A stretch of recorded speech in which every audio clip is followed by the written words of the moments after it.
It's amazing how easy it is to get into an argument and how difficult it is to get out of an argument. And, I've even heard some people say, oh, arguing's not so bad. After a good fight, we have good sex. That's stupid.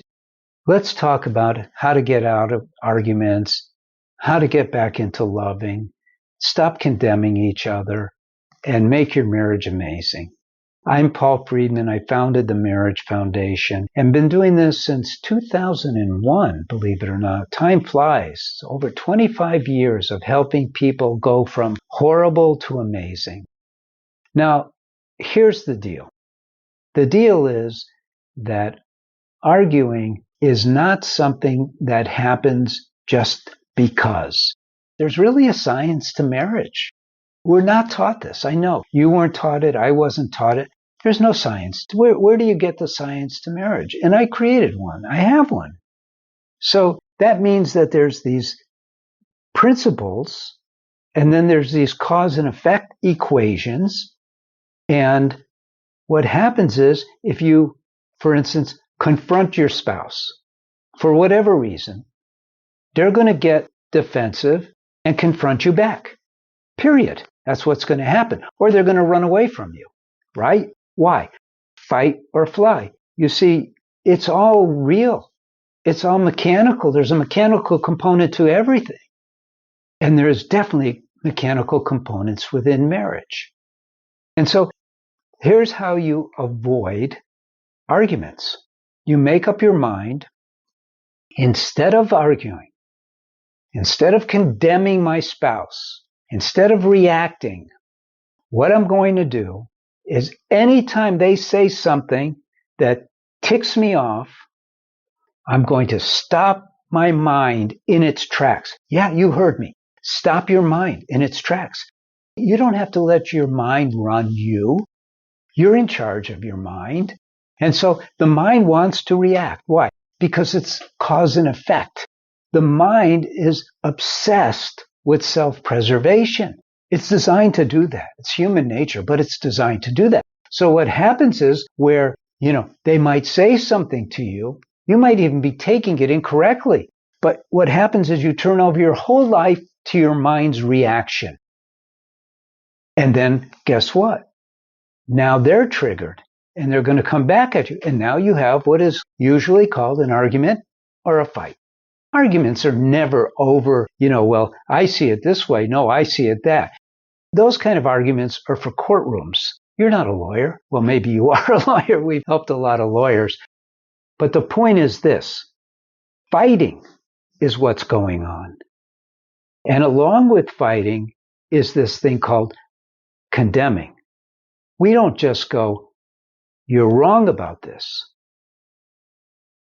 We do it outside of our heads, because you could do it inside of your head. You could go, you're wrong, and not say anything and not express anything. You could do that. You might have a different opinion. But instead, what you do is you go, oh, yeah, right? And then on top of that, in your head at least, you're going, you're an idiot to think the way you think about that. That's no fun. So how do you stop all this? How do you get beyond this? Well, it's actually more simple than you have thought. You see, we forget why we got married to the person we got married in the first place. And I'm going to ask you to do me a favor. In the comment section below, you could say it in 1 word, 2 words, whatever you want. Tell me why you married your spouse. Just tell me. And if you have a question, you could put a question in there too. But I want to know why. I know already that you love them, but you forget. Think about it. As soon as you get into one of these spats, the thought, the feeling of love has been walked away from. Now think how dumb that is. Love, you have to admit it, is the best feeling of all feelings there is. It always, 100% of the time, makes us happy. It's an equation. Love makes you happy. There's no getting around it. We have free will. what we're doing when we get into an argument is we're choosing our ego over our happiness. Isn't it true? It is true. Well, I can't help it, you say. Yes, you can, I say. So here's what I want you to do. Here's a little bit of a technique. I want you, next time this happens where you're offended, I want you to stop and go, wait a minute. Am I offended? I'm a soul. I can't be offended.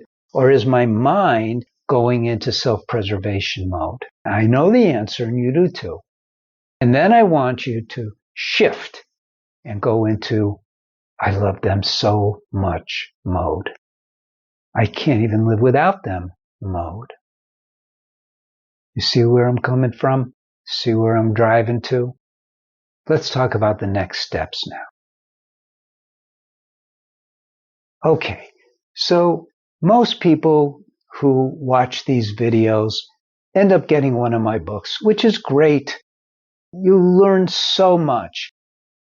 But really what I like to do is I like to convince people that their marriage can be more than just fixed at this point, that they can have the most amazing marriage ever, that they could be, you could be, let me make it personal with you, you could be floating on air from now on, or from when you take my course, because I have an online course for you. I have one for women and one for men.